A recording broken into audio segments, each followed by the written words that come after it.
Dr. Ramchandran spoke so beautifully. I think he gave a preamble to what is all about the issue of hyperglycemia, diabetes, and COVID. In fact, sir, I will just give you a short introduction. I represent an institute which is one of the biggest in the northern India, and during COVID times, we were handling 3,000 plus COVID beds. So huge experience of handling COVID patients. We had a very different experience of COVID with diabetes, COVID-induced diabetes, new onset diabetes in the first wave of COVID, which started from March 2020 to the second wave. We found a difference in the first wave, which was progressive, and diabetes was there, new onset diabetes was there, but not as aggressive as it was in second wave, where we found that unlimited number of patients having significant hyperglycemia, many IGT converting into the classical new onset diabetes. So definitely these days, after second wave, when we talk about the COVID, we probably speak that along with the COVID management, we need to manage hyperglycemia, we need to control diabetes, or we need to be very watchful about new onset diabetes. That's all I'm going to talk about, sir. All of you know that how this virus started, and later on it taken around. It started with the pulmonary symptoms, but now probably each and every system of the body has been affected. Initially, the mortality was around 6.7. In India, it was 3.25%.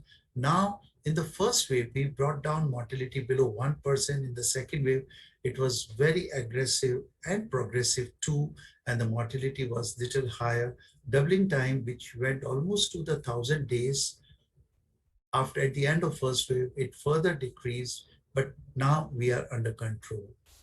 There has been a lot of comorbid conditions in diabetic in COVID patients who have been in hospital, and along with the other hypertension, obesity, diabetes has been one of the important comorbid condition, which is significant in 50 to 65 years of age, in senior citizens also, and the younger people also. There has been definite correlation, and proportion of diabetics are statistically higher in critical patients than the non-critical patients. There's a more uncontrolled hyperglycemia in critical or severe COVID disease. In fact, the fatality rate with comorbid conditions has been significant in diabetic patient also, and diabetes, the fatality rate has almost gone to 9.2% in COVID patient, much higher than hypertension, COPD, cancer, and next to cardiovascular disease. The reason here being COVID itself is a procoagulant, hypercoagulant, and prothrombotic state. So we come across a lot of new onset cardiovascular complication. So it becomes at a higher pedestal than diabetes. Survival rate is also better in non-diabetics than diabetics because of the complication which we have been coming across. Endothelial dysfunction is a major determinant of the COVID-19, and which leads to multiple complications as shown here. If you look at this, truly speaking, COVID-19, it is a significant 2-week phenomena. Post 2 weeks, there is a obvious observation period up to 3 months, what we call it to be post-COVID syndrome. The first week of COVID-19 infection, it is a phase of the viral replication. First week is a time when the viral replicates. Most of the people might have mild symptoms, but we need to be very careful in the diabetic patient. And this viral replication phase in the first week is followed by inflammatory phase, and which leads to the cytokine storm. This inflammatory phase, which may be associated with lymphopenia, altered lymphocyte neutrophil ratio, increased D dimer as a procoagulant state, increased CRP, increased troponin, increased BNP, increased ferritin, IL-6 and cytokine storm happens. This is much more pronounced in diabetic patient, and this cytokine storm with the raised IL-6 has also been attributed as one of the mechanism leading to the hyperglycemia. And that's the reason we need to be very careful of managing viral replication phase in diabetic patient. We need to be very careful about managing the cytokine storm in second week of diabetic patient, or we need to be very watchful about observing these things in new onset diabetic with COVID-19. Hyperglycemia, it triggers stressful conditions with greater release of hyperglycemia hormone happens in COVID, leading to increased blood glucose. And hyperglycemia and insulin resistance mediate tissue inflammation by increased synthesis of AGEs and pro-inflammatory cytokines, oxidative stress, and production of addition molecules. And hence, this again sets in the inflammatory trigger in the second week in COVID patient, and we need to be very careful about it. 10% of patients suffer at least one episode of hypoglycemia also sometimes, and hypoglycemia has shown to mobilize pro-inflammatory monocytes and increase platelet reactivity, contributing to high CV mortality. If you look at the diabetic state in a COVID-19 patient, it is coupled up with marked inflammatory process, increased clotting factors, inhibition of fibrinolytic system, endothelial dysfunction, enhanced platelet aggregation and activation, which leads to the development of hypercoagulable prothrombotic stage. And this deficient control of SARS-CoV application, more prolonged pro-inflammatory response. This is the beauty that you need to control the viral replication. At the end of my talk, I'll be talking about that better you do the viral replication in the first week, control of, reduce the viral growth in the first week, lesser will be the chances of these second week complication in diabetic patient, and how we can take care of viral replication in COVID patient. I'll be talking later. There are new modalities of treatment has come. While if there's associated hypertension and CVD, there's atherosclerosis, vascular inflammation, endothelial dysfunction. Old age, definitely there are defect in T cell and B cell function and axis inflammatory marker formation. I'll be showing some of the papers which has shown definite link that how COVID-19 has been affecting pancreas, how COVID-19 has been affecting the ACE receptors, especially in pancreas and beta cell. This is one of the papers which shows coronavirus disease along with the pancreas, which shows definite relationship with COVID-19 affecting the pancreatic secretions. There is another NIH publication which shows modulation of pancreatic exocrine and endocrine secretion in COVID-19. This acute pancreatic injury induced by COVID-19, which has been very well depicted in this, and it speaks how all or most of the diabetic patients have flare up of hyperglycemia in COVID-19, and where there is a big number of new onset diabetes mellitus in COVID.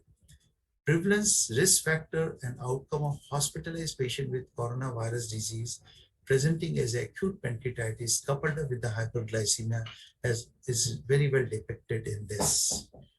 To determine the prevalence and time course of pancreatic exocrine insufficiency in individual with newly diagnosed pre-diabetes or diabetes mellitus after acute pancreatitis following COVID-19 has also confirmed the hyperglycemia which happens in case of COVID patient.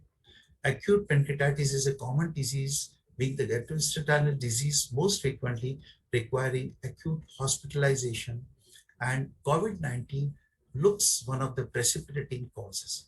So looking to all these papers, if I summarize that there is a damage to pancreas, both exocrine and endocrine is multifactorial, and these various papers confirm the direct virus-mediated injury of exocrine pancreas through the ACE receptors. Severe COVID-19 infection can lead to systemic inflammation and pancreatic injury, virus-mediated injury to the islet cells, damage by pro-inflammatory milieu through high levels of interleukin 1B, monocyte chemoattractant protein 1, etc., and immune dysregulation, virus-induced lipotoxicity from UFA causing hyperlipidemia, and drug-induced pancreatic injury due to non-steroidal anti-inflammatory drug and corticosteroid.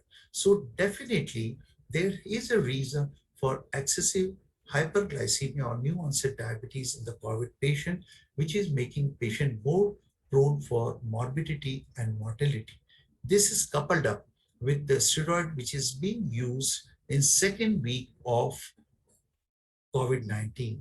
But the issue is that even the recovery trial speaks absolutely protocol-based uses of insulin, and we have been coming across little increase or uses of insulin which is not protocol-based, which is being used unnecessarily in the first week where steroids are contraindicated during viral replication phase because it will delay the clearance of virus.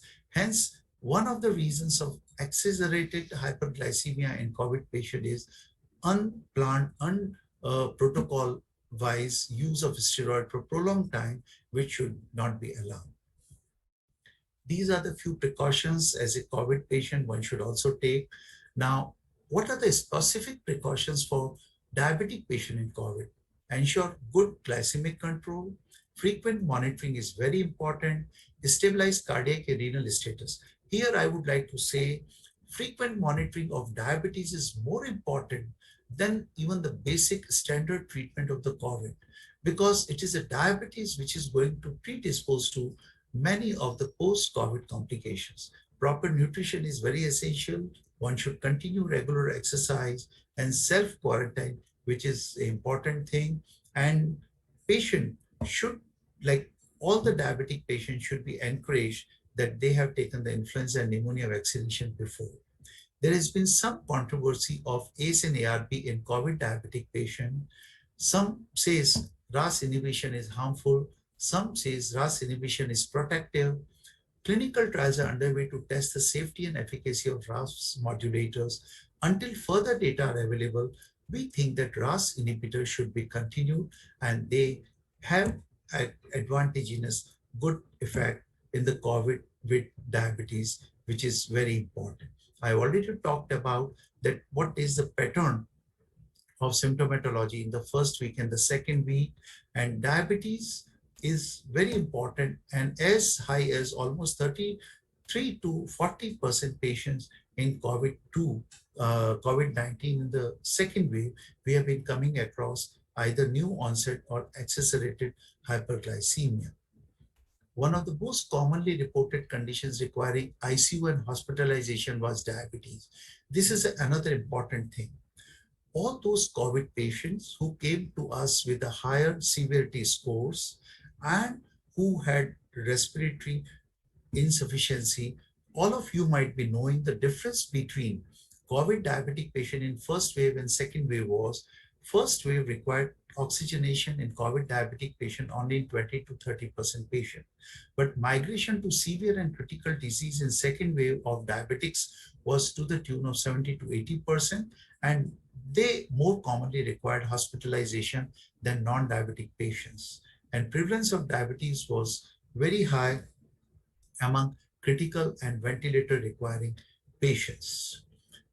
The severe versus non-severe COVID-19 with diabetes, it has been proved in the various studies that diabetics fell in the critical and the severe conditions much higher than the non-diabetic patients. The survival rate was much higher in non-diabetic COVID patient than the diabetic patients. Glycosylated hemoglobin, when it was more than 9, has been linked to 60% increase of hospitalization and pneumonia-related severity during bacterial infection. So higher the HbA1c, more chances of patient requiring hospitalization. Diabetes was considered as an independent risk factor for complication and death during various earlier SARS syndromes also, and which is true for the COVID-19, which is well documented. Higher disease severity and mortality in COVID positive South Asians has been very well documented. In hospitalized patients with COVID-19, South Asians were younger compared to whites. So younger South Asians were hospitalized because we have younger population with diabetes. There was a higher prevalence of diabetes in South Asians almost 48% versus 28.2%. South Asians presented with severe disease despite no delay in presentations and symptoms. Here, I must make a mention in COVID second wave, the duration of onset of symptom till the migration to critical disease in diabetic patient was very short, just few days, 3, 4, 5 days, which was much longer in the first wave, which was progressive, and this wave, which happens to be very aggressive. And higher mortality has been documented in South Asian COVID diabetic patient comparing the Westerners. Age and presence of comorbidities were significant predictor of survival in COVID positive diabetic patient. And we need to be very careful and watchful when we have two patients, one diabetic and non-diabetic. Probably you need to be very careful of diabetic patient. They marching into critical complication much faster. And definitely, this is the SARS-CoV, which finds its entry through the spikes into the cells, attaches to the ACE inhibitors, and leads to the various diabetic complications in diabetic pit. This reduction of ACE2 expression, which is brought about by DPP4 inhibitors, has been there for some advantage.